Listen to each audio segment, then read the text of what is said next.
gitu. Ada hitung-hitungannya dan ntar juga kita bahas hitung-hitungannya itu beberapa, tapi mostly kebanyakan itu adalah bacaan. Apakah share screen-ku sudah kelihatan, Haniel? Sudah, Kak? Oh, udah. Oke. Ya, ringkasan chapter 20. Kalau di buku Ross kita yang bahasa Inggris itu di chapter 20 ya, jangan kalian bingung ntar nyari. Apa aja sih yang kita pelajari mostly di bab ini, ya kan? Nah, bab ini telah membahas tentang bagaimana efek-efek perusahaan diterbitkan. Kalian jangan bingung ya, maksudnya efek itu apa, Kak? Efek itu bisa sebutannya bisa surat berharga, bisa efek, bisa sekuritas, ya. Contohnya gimana, Kak? Saham, obligasi. Saham tentunya lewat pendekatan ekuitas kalau saham. Jadi dia ada unsur kepemilikan di situ. Kalau misalnya satunya lagi obligasi lewat pendekatan liabilitas. Ya. Jadi ada unsur utang di situ, utang piutang. Ya, itu bedanya. Nah, jadi kelebihannya apa untuk utang, terus kekurangannya apa kalau berutang, kelebihannya apa untuk memegang saham, menerbitkan saham, kekurangannya apa jika menerbitkan saham, kalian udah tahu lah ya, kemarin udah aku kasih materi yang ringkasan itu. Kemudian, apa sih yang penting selain yang tadi aku bilang? Di bab ini tentunya kita belajar tentang yang namanya biaya penerbitan. Biaya penerbitan efek yang cukup besar. Ya, biaya penerbitan efek, biaya penerbitan surat berharga tadi itu cukup besar. Biaya penerbitan efek dapat menjadi lebih rendah dalam presentasi tertentu untuk penerbitan efek dalam jumlah besar. Nah, jadi kalau misalnya nih Gojek Tokopedia. Nah, kemarin udah pada nonton ya, karena aku udah buat tugas. Ini Gojek Tokopedia ini sangat relate dengan materi kita di yang pertemuan setelah UTS, pertemuan ke-9 itu sangat relate banget. Jadi aku suruh kalian untuk belajar ya, untuk nonton public expose-nya. Ya, kalau misalnya kita menelisik contoh kasus Gojek Tokopedia tuh jadi kayak ada paketan gitu loh, beli lamsam gitu, kayak kalau kalian beli baju lebih banyak, kalian bakal dapat diskon ya, seperti itulah. Kalau nerbitin efek lebih besar ya biaya administrasi mungkin dikasih diskon sama IDX. Tapi itu nggak terlalu gimana-gimana ya efeknya ya. Kemudian ada yang namanya biaya langsung dan tidak langsung untuk menjadi perusahaan publik yang sangat besar ya. Meskipun demikian, setelah menjadi perusahaan publik, setelah perusahaan itu menjadi perusahaan publik yang awalnya private company menjadi public company, perusahaan akan lebih mudah dalam meningkatkan modalnya. Ya tentu saja, karena yang namanya perusahaan go public, perusahaan yang sudah public, ya public company, itu kepercayaan lebih tinggi, ya baik dari masyarakat atau dari lembaga keuangan perbankan. Misalnya karena sudah go public, karena suatu perusahaan sudah go public, pastinya kan ada regulasi yang lebih ketat untuk perusahaan yang sudah go public. Misalnya apa? Setiap triwulan sekali perusahaan harus menerbitkan laporan keuangan. Ini sekedar informasi aja ya. Bukan sekedar informasi yang penting juga supaya kalian tahu, besok pasti kalian disuruh nyari contoh-contoh laporan keuangan. Nah, jadi di IDX ya guys ya, kalau misalnya kalian buka browsernya IDX nih, aku contohin. Misalnya kalian buka browsernya IDX. Ya. Nah, sini kalian bisa cari tuh laporan keuangan kan. Ini kayaknya udah pernah kalian lakuin deh. Tapi aku contohin ulang. Misalnya triwulan 1, 2, 3, 4. Ya. Yang 4 itu sebutannya tahunan. Nah, Ini wajib guys dilakuin sama perusahaan. Jadi dia wajib tuh merilis laporan keuangannya dia triwulan 1, triwulan 2 ya, triwulan 3, semua ada tuh. Dan tahunan juga ada. Nah, bisa kalian lihat di sini. Triwulan 1 ya. Kalau misalnya dibuka itu harusnya ada laporan reviews ya. Jadi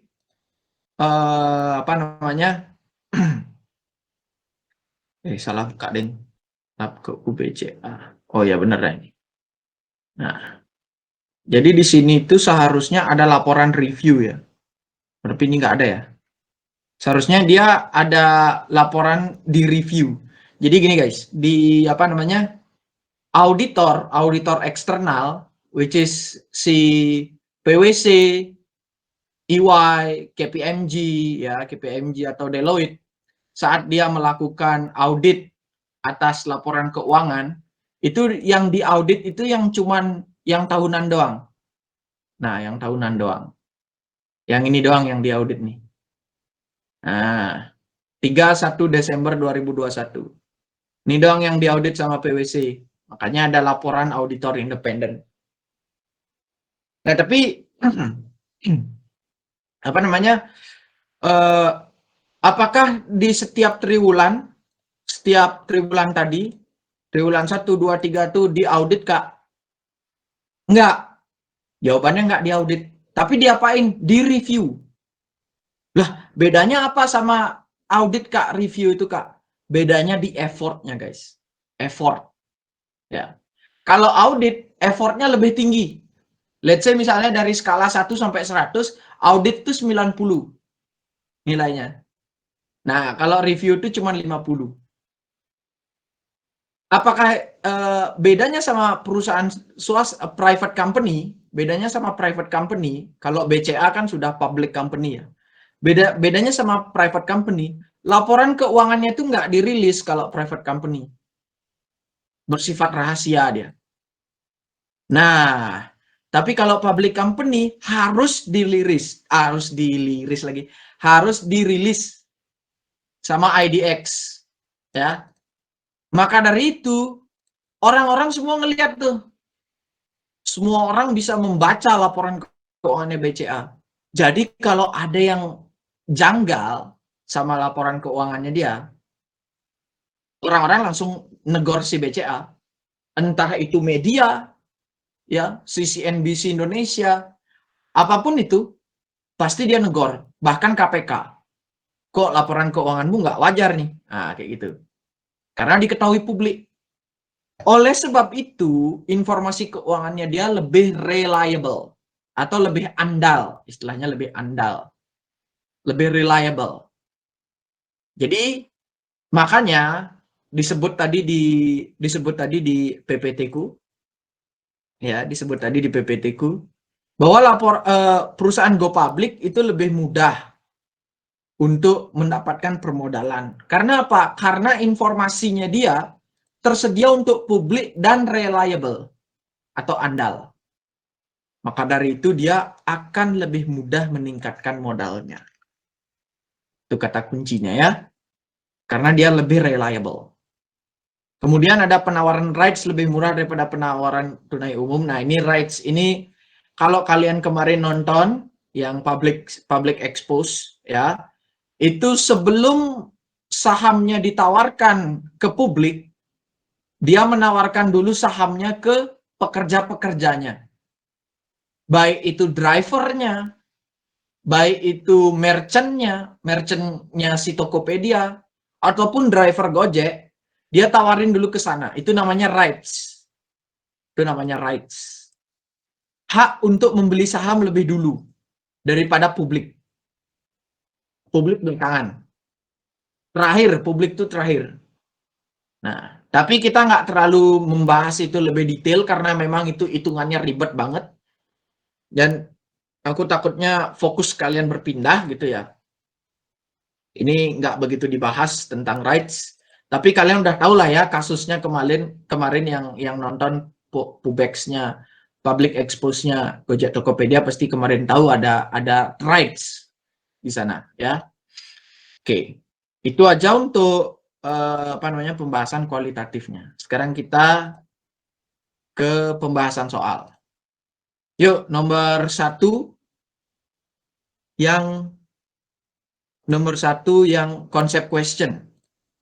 Siapa yang bisa? Silahkan share screen. Ada yang berani kah? Ini udah ngerjain kan ya? Haniel udah ngerjain belum, Haniel? Sudah, Kak. Ya. Ya, silahkan siapa yang berani. Dapat poin seperti biasa. Yuk. Kok ada yang mau ini? Halo. Nomor satu gampang banget nih. Oke. Silakan Haniel. Ih, kok kon lo lagi? Ya, silakan. Boleh menjelaskan, Kak? Kenapa? Boleh dijelaskan aja, gak usah screen, Kak. Oh ya, boleh. Ini kan yang nomor satu itu kan pertanyaannya kenapa penawaran hutang jangka panjang itu melebihi dari penawaran penjualan hak kepemilikan. Menurut saya itu karena pertama itu faktor biaya, di mana penawaran untuk hutang jangka panjang itu pasti lebih kecil daripada penawaran kepemilikan. Baru dari faktor biaya ini kita juga dapat melihat ke arus kas yang akan masuk ke perusahaan, di mana arus kas dari hutang jangka panjang itu lebih cepat masuk ke perusahaan daripada saham yang dijual atau kepemilikan lain-lainnya untuk masuk ke perusahaan. Lalu itu hak dari kepemilikan perusahaan. Lalu yang ketiga itu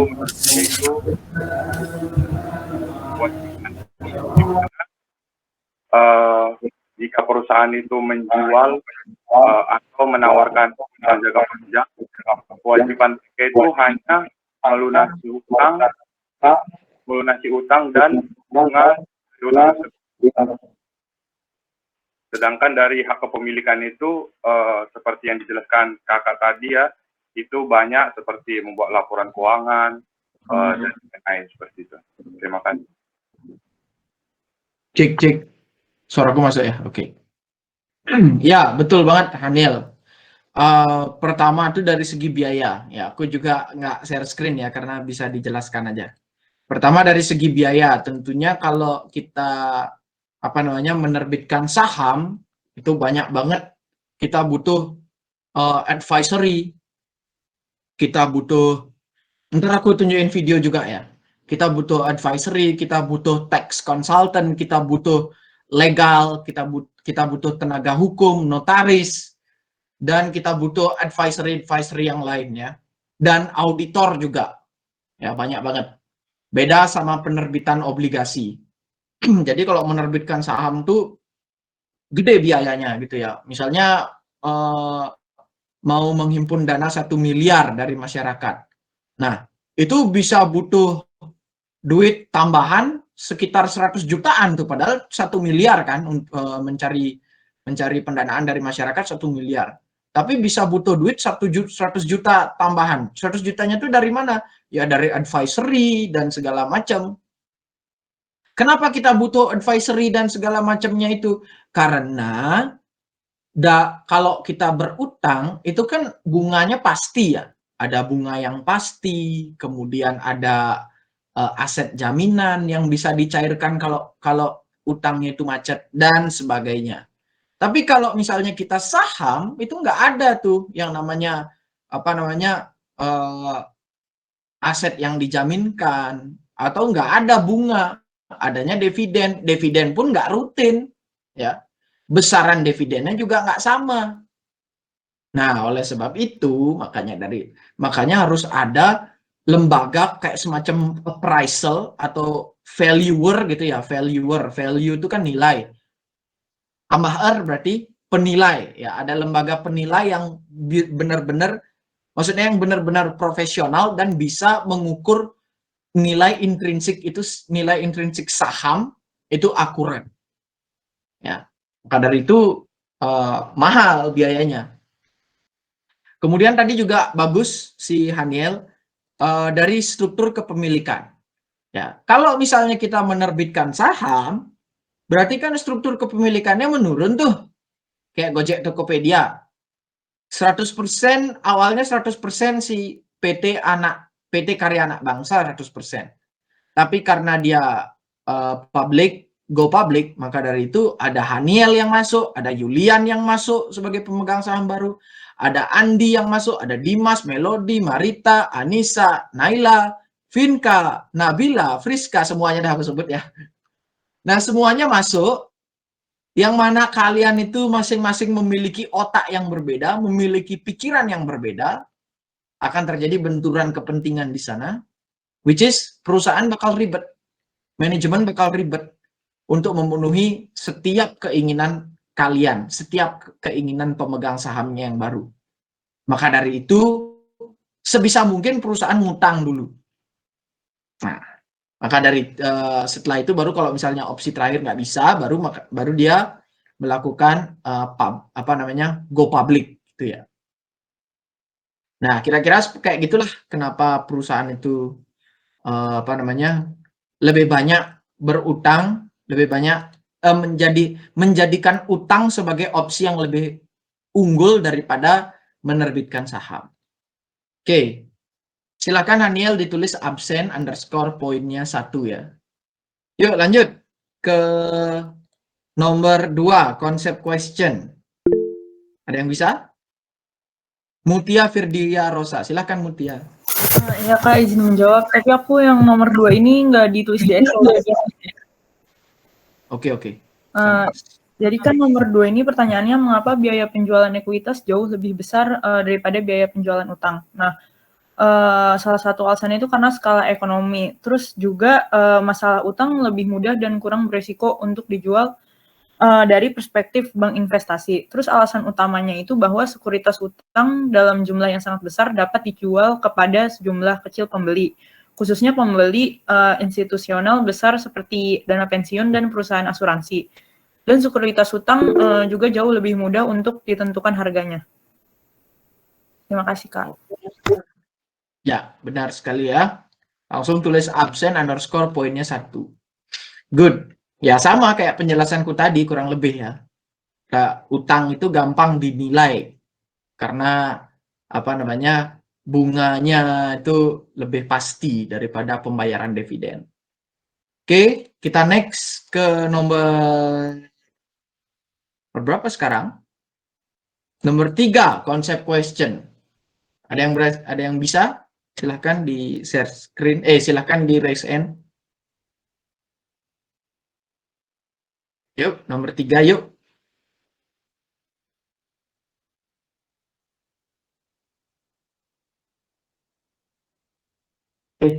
Salah nomor berapa sih? Nomor 3. Ya benar deh nomor 3. Nah, konsep question. Yuk. Ada yang bisa nomor 3, guys?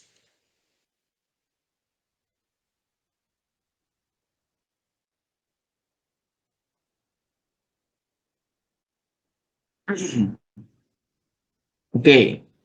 Kayaknya nih baru dengar pasti ya, maksudnya apa tuh grade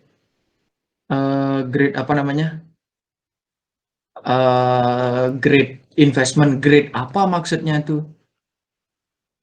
Nah, pasti baru ada yang dengar ya.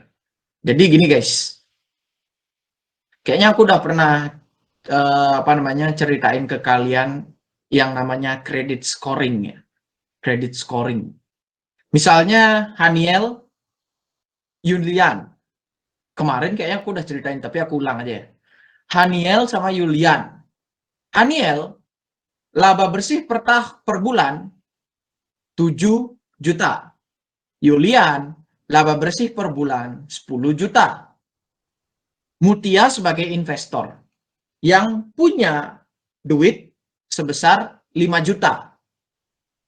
Mutia, kamu pilih Haniel atau Yulian untuk kamu investasikan?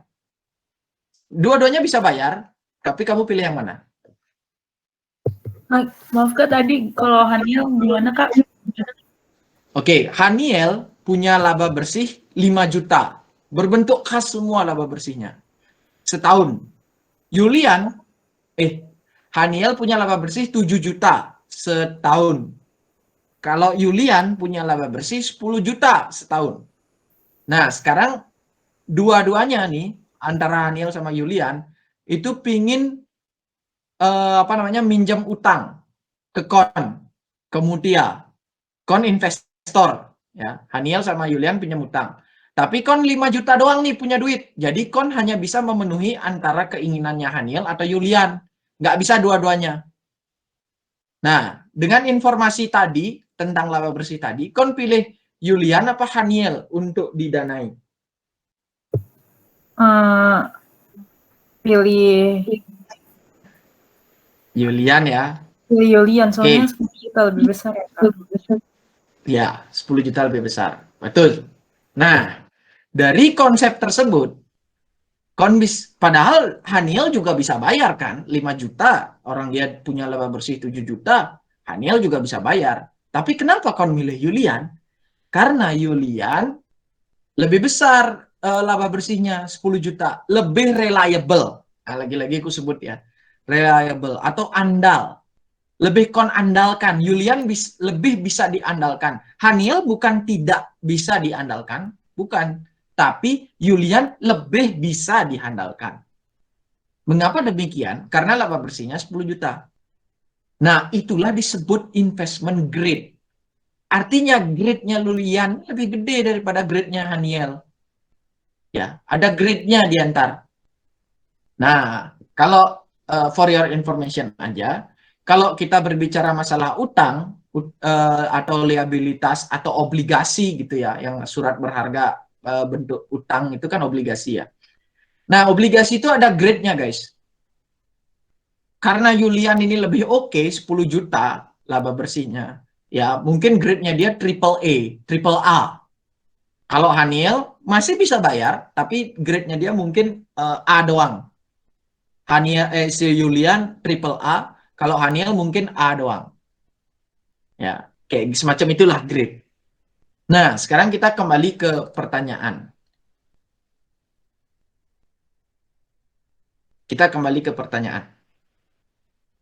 Bond ratings, ya ini bond ratings atau grade sama aja ya, bond ratings atau grade.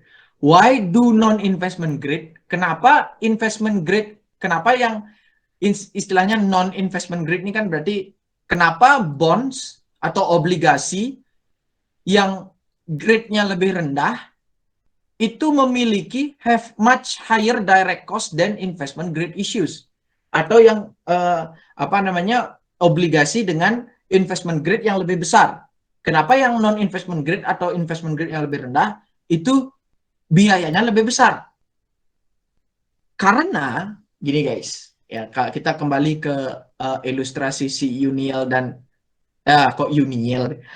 dan Yulian. Kita kembali ke ke sana. Karena Haniel laba bersihnya lebih kecil, mungkin Mutia itu lebih suka ngasih duitnya ke Yulian. Karena Yulian lebih gede, 10 juta. Tapi pada prakteknya Mutia, kalau Yulian ini tahu dirinya, punya grade obligasi itu triple A, which is lebih besar daripada Haniel, ya. Mereka nih minjem duit sama-sama besar 5 juta. Tapi Yulian itu ngasih kon bunga, ngasih kon bunga paling cuma 3%. Karena apa? Yulian bilang gini, "Wong, kalau aku yang minjem duit aman kok, Mut. Aku pasti bisa bayar karena laba bersihku 10 juta. Dan gradeku triple A, grade obligasiku triple A. Jadi aku nggak ngasih kon bunga besar-besar ya, 3% aja cukup." Nah, itu si Yulian. Nah, kemudian Haniel datang. Haniel datang ke Konmut. Nah, dia ngomong si Haniel nih, Mutia, aku kasih kon bunga lebih besar deh. Ya, aku kasih kon bunga lebih besar deh. Yulian kan ngasihnya 3%. Aku ngasih 10% dah. Ya, karena memang Mutia kalau berinvestasi atau ngasih ngasih duit ke si Haniel itu lebih gede risikonya. Tapi Haniel ngasih bunganya lebih besar ke Konmut. Nah, bunga yang lebih besar itulah namanya direct cost. Maka dari itu direct cost lebih besar. Ya, seperti itu guys untuk soal nomor 3. Kenapa non-investment grade atau obligasi yang grade-nya lebih kecil atau resiko obligasinya tuh lebih besar ya. Resiko obligasinya tuh lebih besar. Direct cost-nya tuh much higher. Lebih tinggi daripada investment grade yang grade-nya lebih besar. Tentu risiko dari obligasi itu lebih kecil. Risiko kalau kon minjemin duit ke Yulian lebih kecil, makanya bunganya lebih kecil. Low risk, low return. Low risk, low return. Kalau kon kasih duit ke ke Haniel, which is dia grade-nya lebih kecil, berarti kan high risk.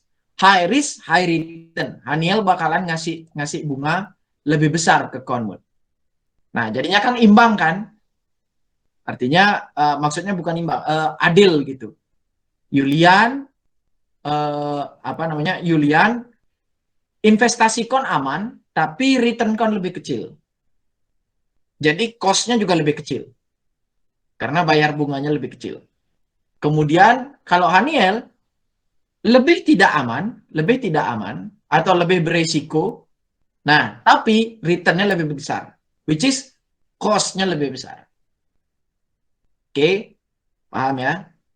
Kita lanjut ke soal nomor 5, konsep question. Ini gampang nih nomor 5 nih. Oke, Muhammad Fauzan Yustinov, silakan.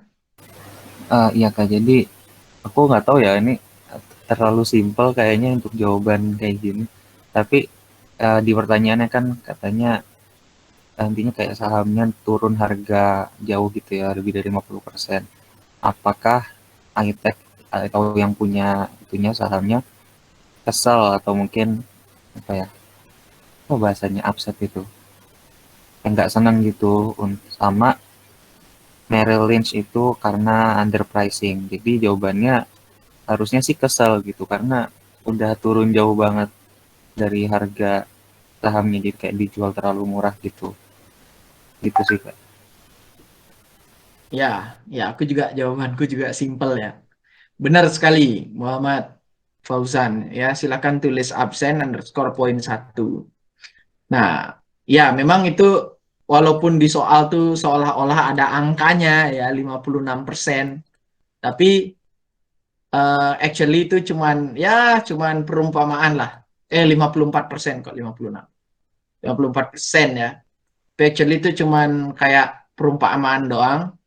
Jadi iTech nih, perusahaan iTech pada saat dia IPO dia underpriced tuh atau terlalu murah dia jual saham. Let's say misalnya 300 seharusnya kan hitung-hitungannya yang ribet tuh 300, tapi penjamin emisinya mungkin kenapa ya salah hitung atau gimana dia cuma jual 200 ya jelas underprice ya marah si iTech. Merrill Lynch ini penjamin emisi ya, tapi penjamin emisi di Amerika Serikat ya modelnya sama lah kayak Mandiri Sekuritas.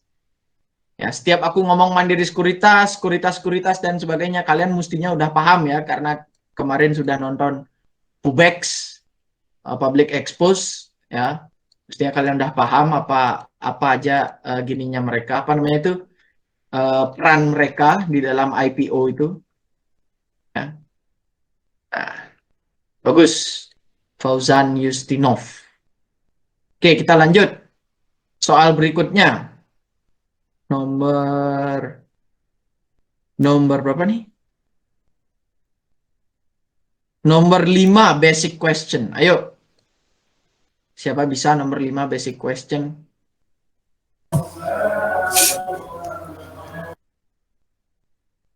Ayo guys.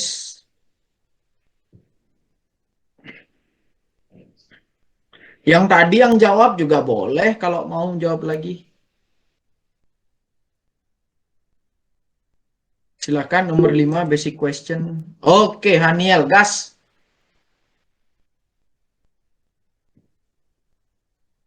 Silakan Tadi Haniel. Fauzan kayaknya mau angkat tangan juga, Kak. Fauzan boleh dulu lah. Kenapa? Kenapa? Tadi sepertinya Fauzan juga raise hand gitu. Oh, si Fauzan duluan ya? Haniel, Wes, Fauzan, duluan silakan. aja. Oh. Kalian oper-operan loh. Aku yang nentuin wes, bentar aku acak ya. Fauzan, yuk Fauzan, gas.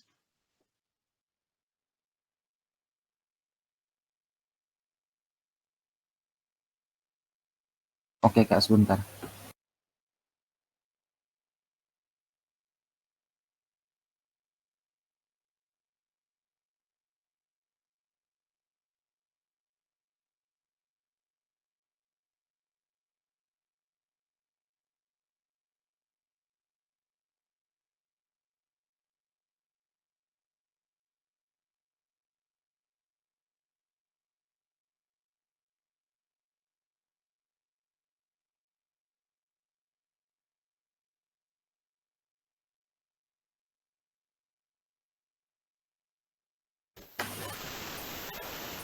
Oh, udah kelihatan belum Kak?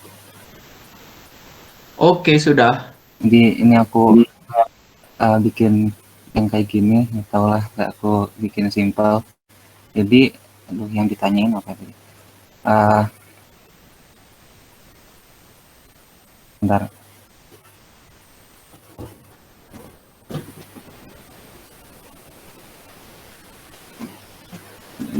Diketahuin gitu kan, untuk di soalnya pertama initial investment-nya, ya initial investment required-nya tuh 35 juta dolar, terus untuk flotation cost-nya 8%, dan offer price per sahamnya tuh 31 dolar. Jadi kan yang mau dicari itu numbers of share offer-nya terakhir. Jadi kita cari dulu nih di situ apa ya bahasanya, kayak amount yang harus di amount needs to be raised gitu. Jadi untuk rumusnya tuh ini yang initial investment required dibagi 1 dikurangin flotation cost, jadi ada segini, dan akhirnya untuk number of share offered-nya tinggal yang ini dibagi sama ini gitu. Jadi hasilnya 7.227.000 sekian gitu Kak. Oke, good. Ya, poin 1 silahkan ditulis, Ahmad. Ya, benar ya jawabannya ya. Jadi ini cuman kasus sedikit hitung-hitungan. Sorry, salah share screen.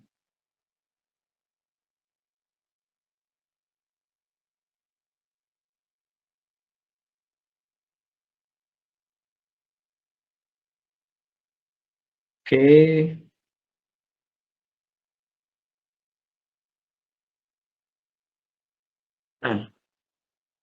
Nah, ada financial modeling ya di sini ya. Jadi sederhana sekali. Oke, jadi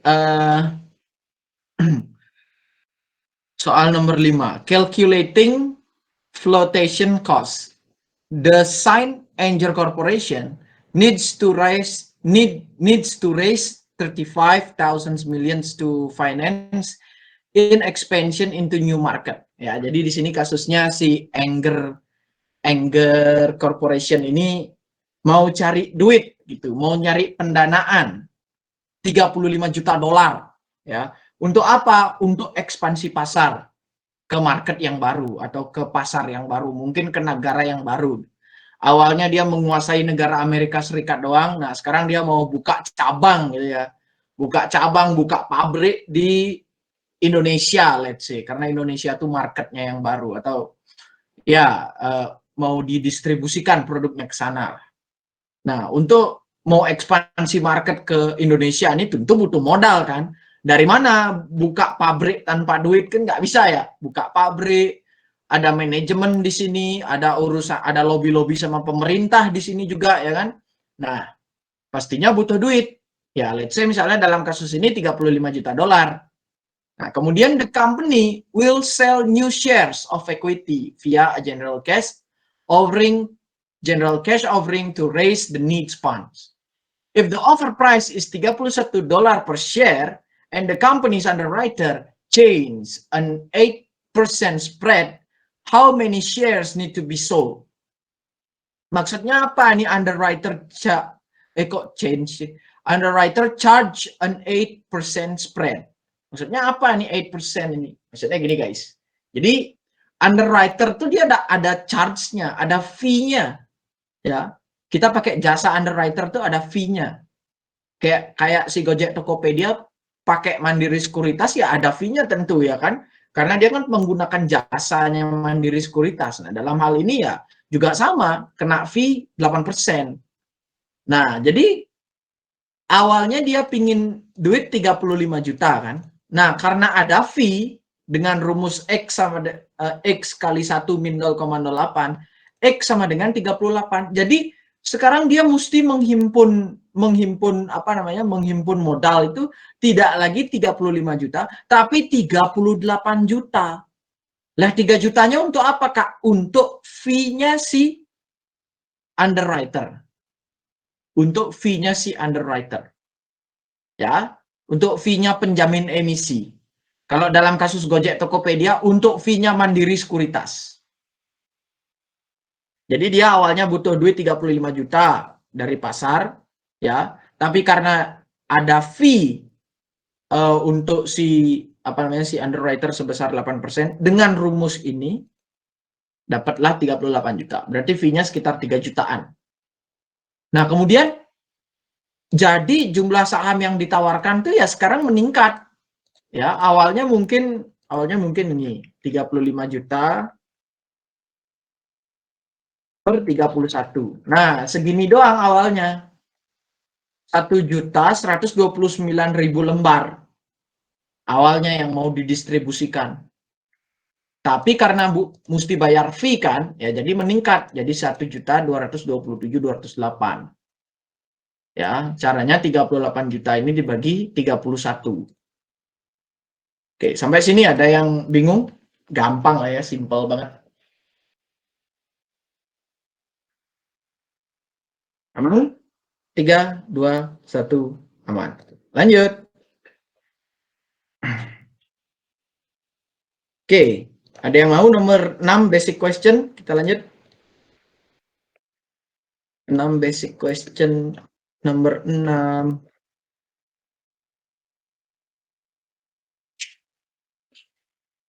Kok ada yang mau ini?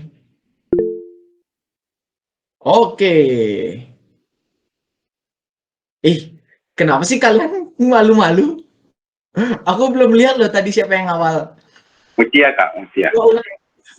Enggak, Kak, tadi hanya aku aja. Kenapa kalian? Santai aja kali. Oke, Haniel deh. Haniel kayaknya tadi duluan. Silakan Haniel. Share screen.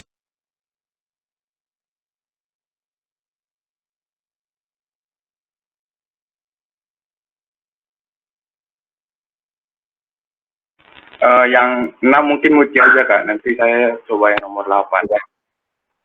Oke, boleh. Oh, tuh mood, dikasih mood. Anjay, gentleman ya, Haniel ya. Makasih Haniel, makasih Kak. Aku izin share screen ya.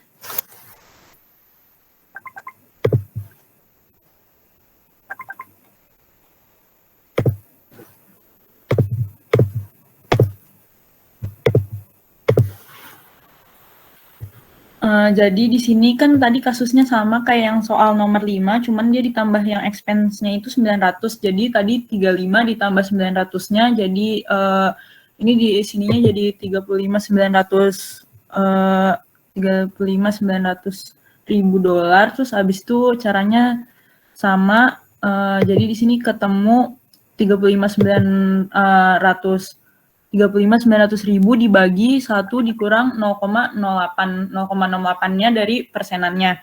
Berarti dia tuh butuh segini buat total hasil dari penjualannya. Berarti jumlah saham yang ditawarkannya itu ini yang 39.021.739 dibagi sama per lembar sahamnya itu 31 dolar. Jadi ketemu jumlah saham yang ditawarkannya 1258765 dolar. Udah, Kak. Oke, makasih Mutia. Poin 1 ya, langsung tulis. Nice. Oke, aku share.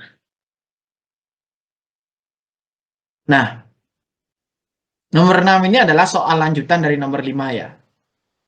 Calculating for flotation cost. Sebentar. Oke, sudah ke share screen. Nah, in the previous problem, if the SEC filing fee and associated administrative expenses of the offering are $900,000, how many shares needs to be sold? Nah, jadi sebelumnya kita cuma berasumsi hanya ada 8% biaya underwriter, biaya untuk seorang underwriter. Tapi seperti yang Haniel sudah sebut tadi dan teman-teman yang lain dan penjelasanku juga, jadi nggak cuma biaya underwriter yang mesti dibayar sama seorang penerbit saham gitu ya, sama waktu orang IPO itu nggak cuma underwriter yang dibayar, apalagi yang dibayar dalam kasus ini SEC. SEC itu apa, Kak? Securities Exchange Commission. Dia itu Bapepam-nya Amerika Serikat. Kalau kita di Indonesia namanya Bapepam, lembaga di bawah OJK. Bapepam itu singkatan dari singkatan dari Badan Pengawas Pasar Modal, Bapepam. Ya. Jadi kita mesti ada fee di sana, filing fee dan mungkin untuk file-file apa gitu kan, dan associated administrasi, ada juga biaya administrasi. Sebesar berapa? 900.000. Ya, udah kita tambah aja 35 juta tambah 900.000. Bisa kalian lihat di sini ya. Angka yang ini, angka total hasil yang dibutuhkan dari penjual ini kok 66 sih? Ini 66. Oh, ini jawaban di bahasa Indonesia, nih jawaban buku bahasa Indonesia. Sorry. Untuk kelas sebelah. 9 021 739,13. Nah, jadi sekarang naik lagi tuh. Awalnya berapa? Awalnya 35 juta. Tujuan awalnya 35 juta. Menghimpun dana dari masyarakat sebesar 35 juta. Tapi karena ada underwriter, naik jadi 38 juta. Harus menghimpun dana. Naik jadi 38. Kemudian ada biaya administrasi dan fee atau biaya fee ya untuk Bapepam, naik lagi jadi 39 juta. Nah, berarti lembar saham yang harus diedarkan naik lagi jumlahnya jadi 1.200.000. Awalnya 1.129.000 naik ke 1.227.000 lembar saham yang harus diedarkan, kemudian naik lagi jadi 1.258.000. Ya. Nih, biaya-biaya yang seperti inilah. Nah, dan gini caranya nih, dan seperti inilah cara mereka ngitung. Kalau ada biaya-biaya penerbitan tuh, ya. Si Gojek Tokopedia pakai penjamin emisi, ya, dan biaya-biaya administratif yang lain ya. Seperti ini cara mereka ngitung. Ya. Oke, kita next. Soal nomor 8 basic question. Yuk. Si Haniel ya tadi ya. Haniel, langsung aja di share screen Haniel. Baik, Kak.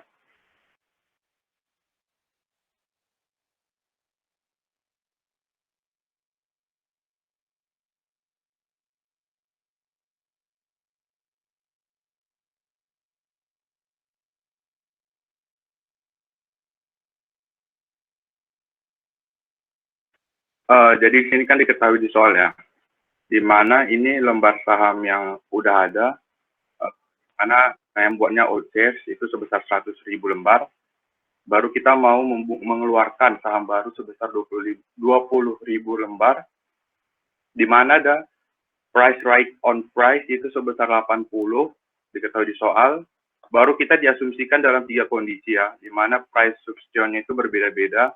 Yang pertama itu 80, yang kedua 75, yang ketiga itu 65. Di sini itu kita harus mencari pertama itu number of rights needed. Gimana caranya itu? Caranya itu old shares dibagi dengan new shares. Jadi kita dapat 100.000 dibagi dengan 20.000 sebesar 5. Baru kita tinggal mencari price exiting-nya dengan cara N itu number of rights needed, dikali dengan PRO atau price rights on price, lalu yang ditambahkan dengan price substitution sesuai kondisi, dibagi dengan ini N ditambah 1. Jadi kondisi jika price substitution itu 80, kita mendapat price exiting-nya itu 80, sehingga tidak ada perubahan yang terjadi. Lalu jika price substitution itu 75, kita mendapat price exiting-nya itu sebesar 79,17, di mana terjadi perubahan sebesar 0,83. Lalu jika price substitution itu sebesar 65, maka kita mendapat price exiting itu sebesar 77,5, sehingga menghasilkan perubahan 2,5. Sekian, terima kasih.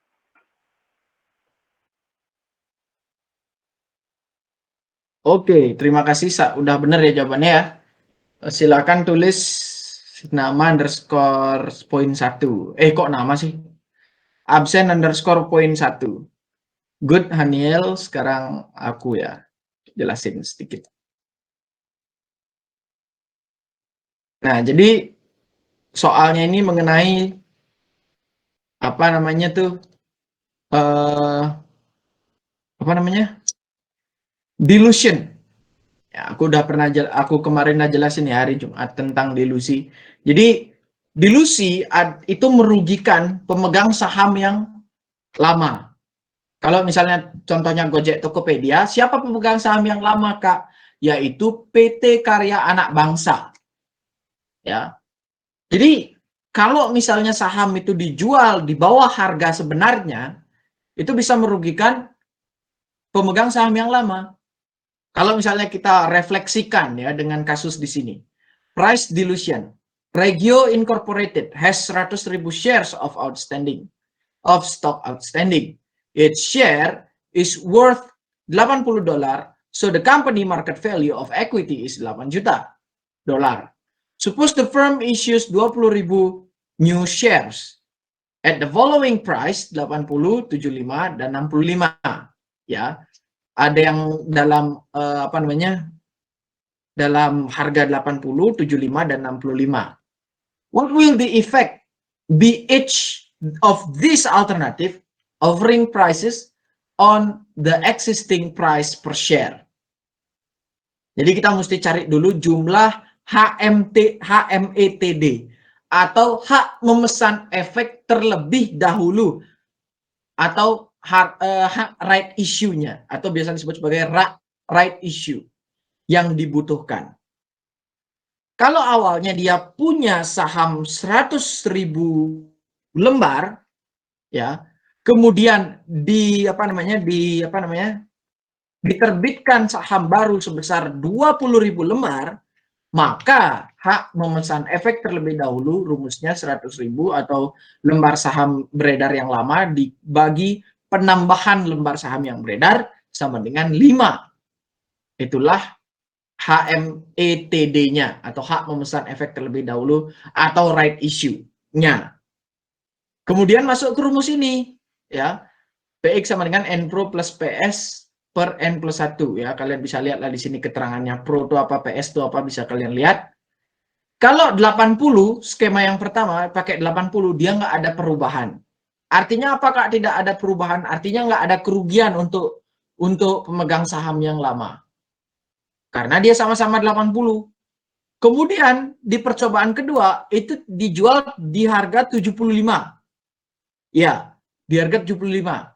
Ternyata turun. Nah, inilah namanya terdilusi. Terdilusi sebesar berapa? Minus 0,83. Turun nilai sahamnya si pemegang saham yang lama, si PT Karya Anak Bangsa itu turun dia. Awalnya 80 turun jadi 79, berarti terdilusi minus 0,83. Nah, ini efek samping dari penerbitan saham itu ya ada salah satunya seperti ini. Turun, terdilusi. Kemudian bagaimana kalau 65? Ya logika aja 65 lebih murah lagi ya. Tentu terdilusi lebih besar, minus 2,5. Ya. Nah, ini contoh terdilusi supaya kalian tidak bingung ya. Jadi minimal siapa namanya? Siapa nih? Si Ragio Incorporated itu minimal jual saham di harga $80 ke pasar. Harga IPO-nya minimal $80. Nah, Ren, Gojek Tokopedia itu kan PBV berapa kali tuh? Ya jauh lebih tinggi daripada harganya. Pasti PT Karya Anak Bangsa pasti profit itu. Maksudnya pasti untung dia, nggak mungkin terdilusi karena tinggi banget dari harga aslinya. Ya. Oke, sampai situ aja untuk pembahasan soal kita. Ada pertanyaan?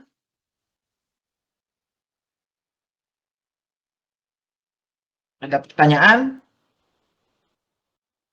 Aman ya?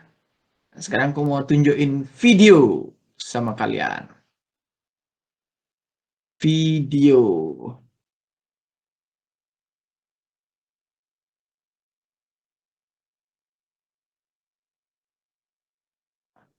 Kok nggak ada di sini? Kok ada videonya? Mana dia? Inikah? Ya.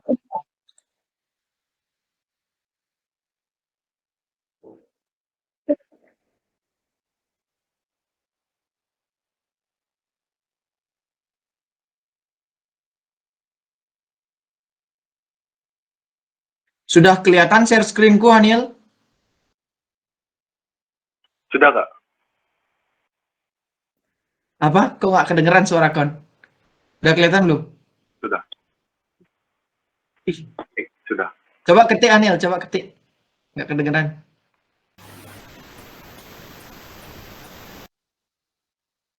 Oke, aman ya.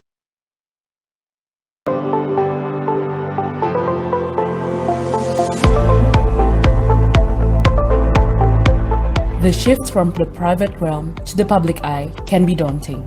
There will be numerous parties involved, including advisors, valuers, and regulators. In addition, there will also be extensive requests of data and documents for disclosures in the prospectus. The tight deadline and the requests for documents and information may be quite challenging if the organization is not well prepared.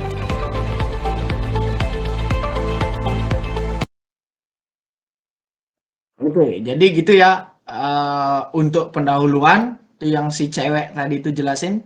Intinya dari private company to public company, ya, dari private company to public company can be daunting. Ya, bisa menantang gitu ya. Jadi karena apa? Karena butuh banyak dokumen, butuh lembaga-lembaga penunjang pasar modal istilahnya, lembaga penunjang pasar modal. Kayak tadi disebut regulators, which is artinya regulators itu pemerintah ya, baik itu IDX ataupun OJK, Bapepam ya, itu regulator ya atau pembuat aturan. Kemudian ada valuers, advisors. Valuers itu lembaga yang melakukan appraisal ya. Entah dia pakai teknik yang kayak kita kemarin dia pakai NPV, present value, cash flow dan semacamnya. Nah, itu valuers tuh. Kalian bisa kerja sebagai valuers karena kalian belajar manajemen keuangan. Ya, valuers itu biasanya disebut apa? Penjamin emisi itu loh, guys. Itu valuers itu. Dia memberikan memberikan jasa berupa penilai. Ya, itu valuers. Kemudian advisors itu biasanya bentuknya tax tax consultant. Nah, oke, kita lanjut.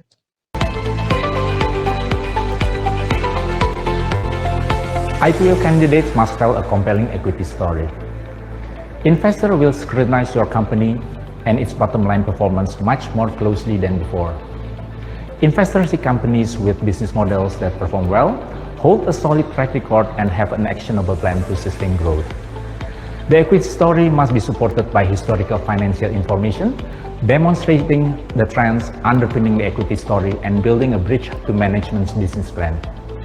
When the equity story is established, the company should decide which KPIs to measure and monitor. You must also consider whether there is an appetite within the investment community for your equity story. The bottom line is that your IPO valuation will be driven by solid financial performance, market condition, and investor confidence in your management team. Companies going to IPO for various reasons and with various objectives. One of the objectives is to gain access to.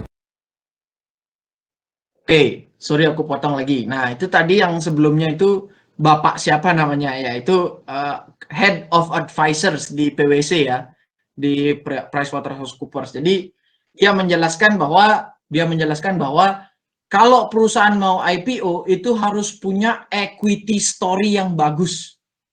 Equity story, apalagi equity story, Kak. Saya biasanya taunya equity ya di jurnal doang, equity pada kas, kas pada equity gitu kan.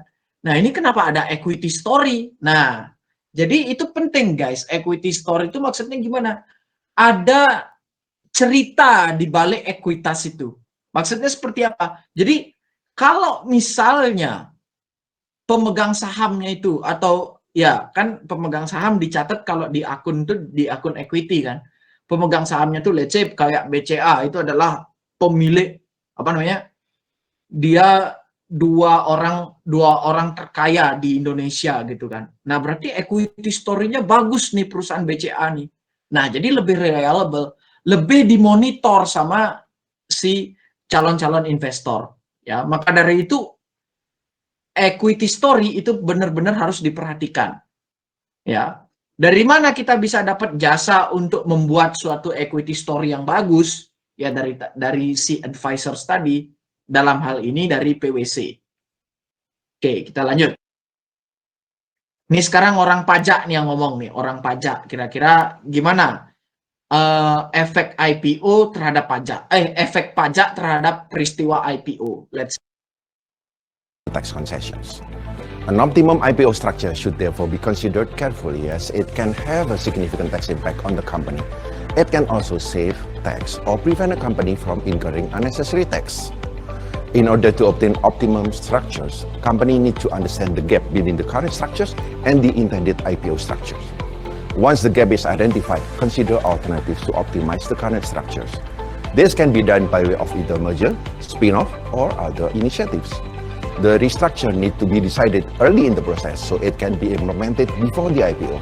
Lastly and importantly, improve tax function so they are appropriate for a public company status and can meet the demand for transparency.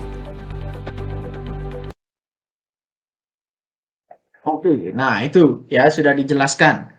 Jadi ada gap, ada jarak, bukan jarak ya, ada ya gap lah. Aku nggak tahu bahasa Inggrisnya gap apa ya. Gap antara intended structure and intended public structure, current structure, and intended public structure. Maksudnya apa Kak? Current structure sama intended IPO structure ya. Maksudnya gini, dari perusahaan private company menjadi public company, itu dia strukturnya berbeda guys. Perbedaan struktur itu atau gap atas perbedaan struktur itu bisa menimbulkan kewajiban perpajakan. Ya. Ini ntar kalian bisa belajar di materi perpajakan. Kewajiban perpajakan seperti apa? Kalian belajar di perpajakan.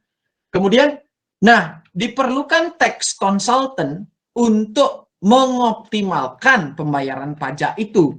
Atau bisa kita identifikasi yang mana pajak kita seharusnya nggak perlu bayar, ya mau ya nggak usah dibayar, karena kan buang-buang duit kalau unnecessary pajak atau pajak yang tidak perlu itu, unnecessary pajak ya, unnecessary tax tadi dia sebut, itu kita bayar secara cuma-cuma, kan nggak perlu ya. Maka dari itu perlu yang namanya tax consultant untuk memastikan struktur atau gap struktur dari current structure menjadi intended IPO structure yang menimbulkan kewajiban pajak. Ya, maka dari itu dibutuhkan yang namanya tax consultant dalam proses IPO. Kita next.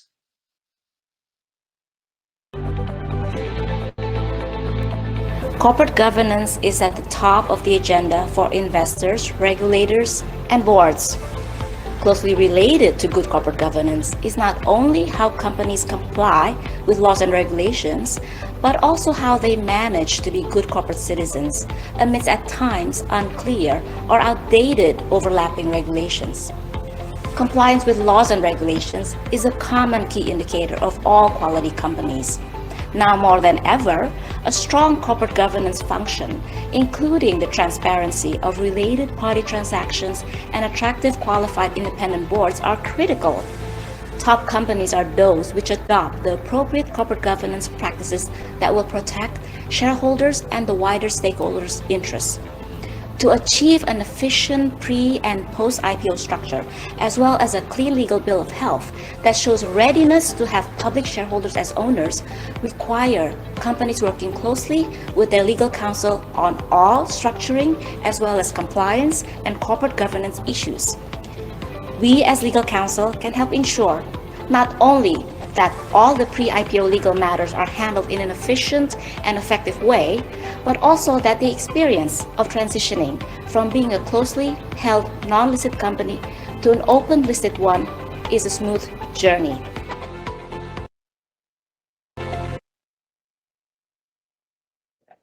Oke, nah itu tadi tentang good corporate governance ya. Jadi kalian bisa cari tahu lah apa itu istilah good corporate governance atau GCG.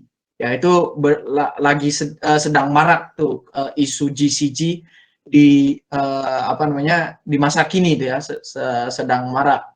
Nah, kalian bisa lihat. Nah, maksudnya apa tadi itu? Nah, itu tadi yang cewek itu adalah legal consultant. Ya, bisa dilihat kan tadi bagian legal dari PwC. Jadi butuh juga kita orang hukum tuh. Untuk apa? Untuk memastikan the structure of company. Maksudnya gimana?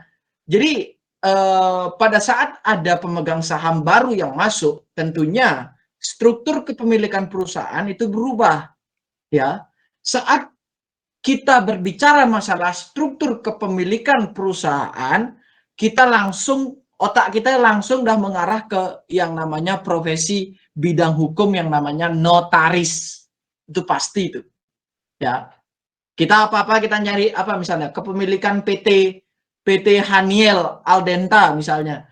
PT-nya itu siapa yang punya? Siapa pemegang sahamnya? Datang aja ke notaris.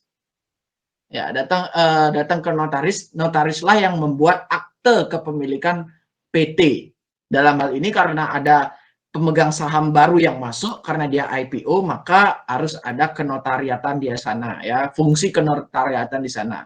Untuk itu kita juga memastikan yang namanya GCG, kepemilikan sahamnya itu harus jelas gitu ya, transparansi. GCG itu ada, kalau nggak salah ada 5 prinsip dasar GCG, good corporate governance.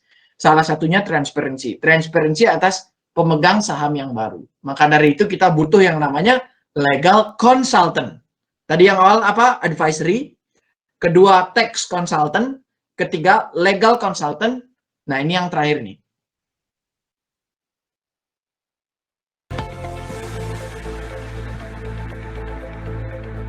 Becoming a public company requires a significant shift in focus for the finance function.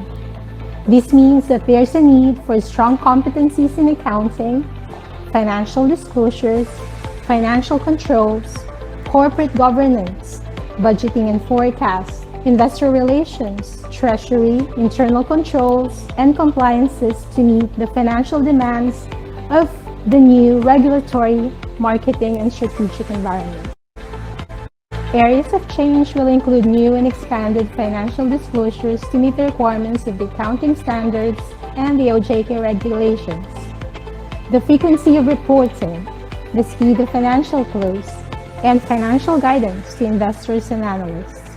Accurate and timely financial reporting, as well as effective internal controls, are vital in a public company.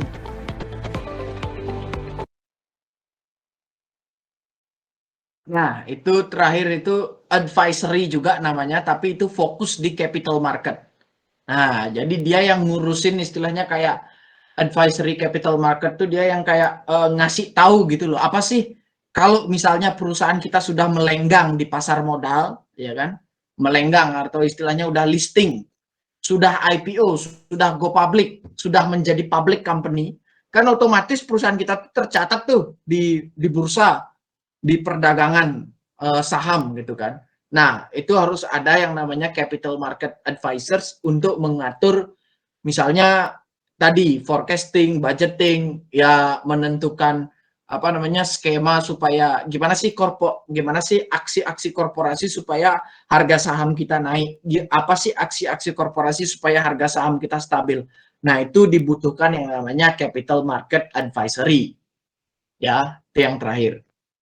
Kemudian ini ada tambahan sedikit ya tentang kenapa sih kita mesti go public di Stock Exchange Indonesia, kenapa nggak di Shanghai Stock Exchange di Cina, atau New York Stock Exchange di Amerika Serikat, atau Singapore Stock Exchange di Singapura, atau di Jerman aku lupa namanya Stock Exchange ya. Pokoknya di Jerman lah biasanya orang Stock Exchange juga. Kenapa mesti di Indonesia? Nah, ini ada penjelasan sedikit. Go public is an essential step to accelerate your company's growth. Most importantly, deciding the right market for your IPO. As a growing G20 member with geographical advantage for trade and investment, Indonesia would be a promising market. Being one of the fastest growing exchanges in Asia, Indonesia Stock Exchange has been consistently improving its technological capabilities and supportive regulations as well as streamlining its IPO process. Combined with the growing numbers of companies and investors, we strongly believe that Indonesia Stock Exchange would be the most desirable venue to harness benefits of IPO. It is one of our mission to be a part of your company's journey to grow along with Indonesia capital market through IPO. Go big with Go Public. Preparing for an IPO is like choreographing an intricate ballet. Just as a ballet is constructed from individual dance steps and musical notes, the IPO consists of separate, elemental processes that are interdependent on one another.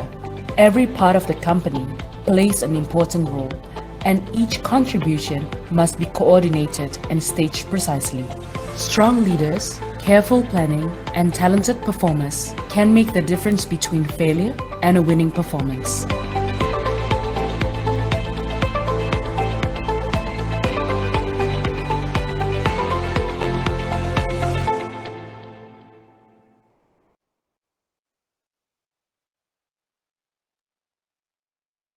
Oke, itu aja untuk pertemuan kita kali ini udah lengkap aku rasa ya untuk penjelasan tentang IPO atau raising capital gitu kan.